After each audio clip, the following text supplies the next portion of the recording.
Salut les bien-aimés en Jésus. J'espère que vous vous portez à merveille. Aujourd'hui, nous allons écouter l'émission Kankuka que je vais essayer de vous diffuser sur YouTube. Souvent, on reçoit l'émission Kankuka sur l'application Kankuka. Si vous voulez, vous pouvez le download. Mais avant d'écouter l'émission, je vous prierai doucement de vous abonner à cette page pour que chaque matin, vous recevez l'émission Kankuka et d'autres entertainments. Soyez bénis.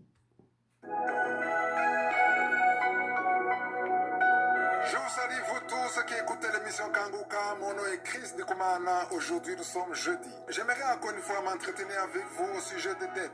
Il est important qu'on en parle car nous parlons de tout dans cette émission. Nous parlons des choses spirituelles mais aussi de la vie de tous les jours. Il y a beaucoup de choses que les enfants de Dieu n'entendent pas souvent à l'église alors qu'ils en ont besoin. Il est important pour nous de connaître comment fonctionne l'Esprit Saint, comment il opère. Il est important de connaître la Bible. Dans la vie de tous les jours, nous devons savoir comment nous comporter, quelle attitude nous devons adopter. Je me suis rendu compte que dans la parole de Dieu, il y a la solution à tous les problèmes qu'on peut avoir. C'est pourquoi aujourd'hui encore, nous allons parler des dettes. C'est un sujet qui me tient à cœur, car c'est une maladie de la plupart des enfants de Dieu. Cela ne concerne pas seulement ceux du monde, mais même dans l'Église, il y a des gens qui sont concernés. Dans l'Église, il y a beaucoup de gens qui ont quitté le chemin de Dieu à cause des dettes. D'autres ont été séparés de leurs familles respectives à cause des dettes. Il y en a qui ont perdu des amis à cause des dettes. C'est une chose qui peut te séparer de tes amis, des personnes que tu aimes. Et Satan se sert beaucoup de cela. Il est normal de demander un prêt dans le cas où tu trouves que ton travail ou ton commerce peut te permettre de rembourser ton prêt. Cependant, Jésus nous a laissé un nouveau commandement. Il s'agit de l'amour. Il nous a demandé de nous aimer les uns les autres et ainsi le monde saura que nous sommes ses disciples. Ça veut dire qu'on ne peut pas porter le nom de chrétien si on n'a pas l'amour dans son cœur. La première chose qui te caractérise en tant que chrétien, c'est l'amour. Souvent, quand on est dans une situation de dette,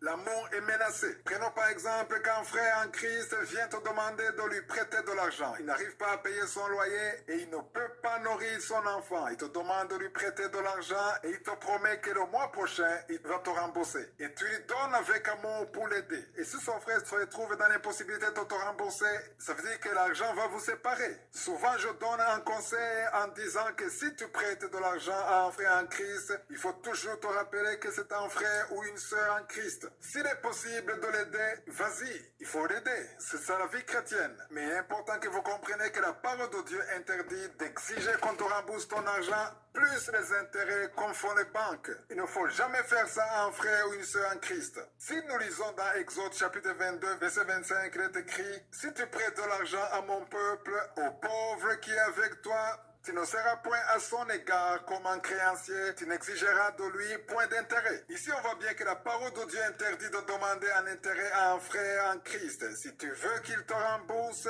qu'il le fasse, mais pas avec intérêt. N'exigez pas d'intérêt, s'il vous plaît.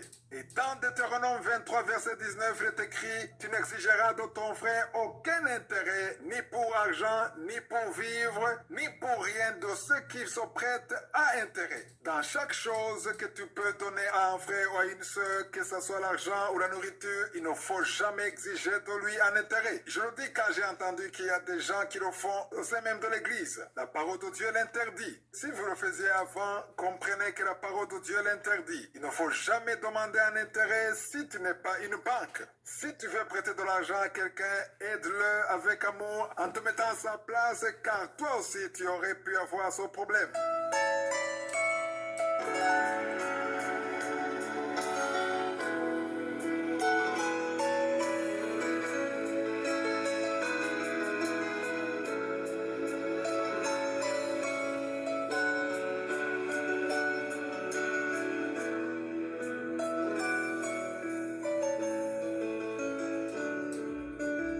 Nous sommes dans la deuxième partie. Nous continuons l'étude du livre des Actes des Apôtres. Je vous ai demandé hier de lire le 7e chapitre. Au 6e chapitre, nous avons vu comment sont élus les diacres. Certains pensaient qu'un diacre est quelqu'un qui aime l'œuvre de Dieu, quelqu'un qui est là pour aider au moment de la Sainte Seine uniquement. Mais nous avons vu que selon la parole de Dieu, un diacre est quelqu'un qui est rempli du Saint-Esprit et surtout qui a un bon témoignage. Dans ce même chapitre, on cite 7 noms de diacres qui ont été choisis dans cette fonction et parmi eux, il y avait Étienne. Aujourd'hui, nous allons parler d'Étienne. Au verset 8 du 6e chapitre, il est écrit « Étienne, plein de grâce et de puissance, faisait des prodiges et de grands miracles parmi le peuple. » Quand Étienne prêchait la bonne nouvelle, les gens étaient étonnés, ils voyaient la puissance de Dieu en lui. Au verset 15 du 6e chapitre, on dit « Tous ceux qui siégeaient au Sanhédrin ayant fixé les regards sur Étienne, son visage leur parut comme celui d'un ange. » Aujourd'hui, nous allons parler d'Étienne dans le 7e chapitre. Lisez attentivement ce chapitre. Étienne leur parle du Dieu d'Abraham, d'Isaac et de Jacob. Il parle de tout ce qui s'est passé dans l'Ancien Testament. Il a parlé de la vie d'Abraham, d'Isaac et de Jacob. Il a parlé de Moïse. Il a également parlé de l'appel de Moïse. Lisez tout ce chapitre. Pour ceux qui n'avaient pas encore lu l'Ancien Testament, là où on parle de l'histoire de Moïse, de l'histoire de Joseph, comment il a été vendu par ses frères, qui l'ont ensuite rejoint en Égypte,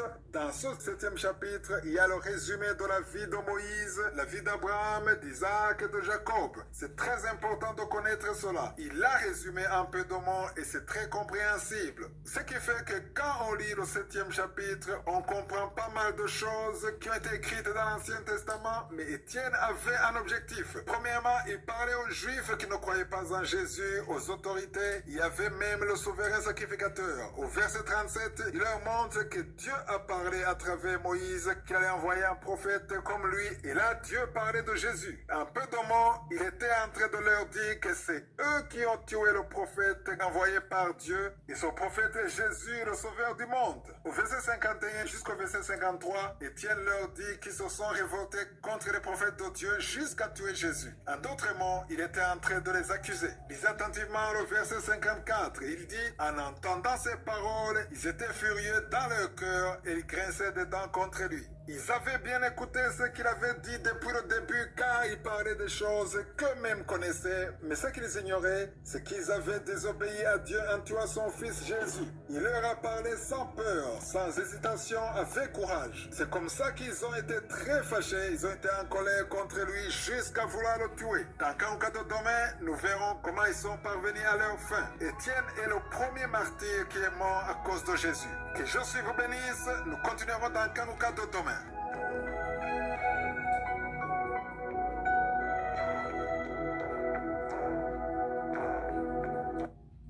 Voilà, merci beaucoup d'avoir écouté cette méditation matinale. On se donne rendez-vous à demain. Mais n'oubliez pas de vous abonner. C'est une émission de Kankuka. J'espère que vous l'avez aimé. Aimez cette page et laissez des commentaires. Soyez bénis et à la prochaine. Ciao, ciao.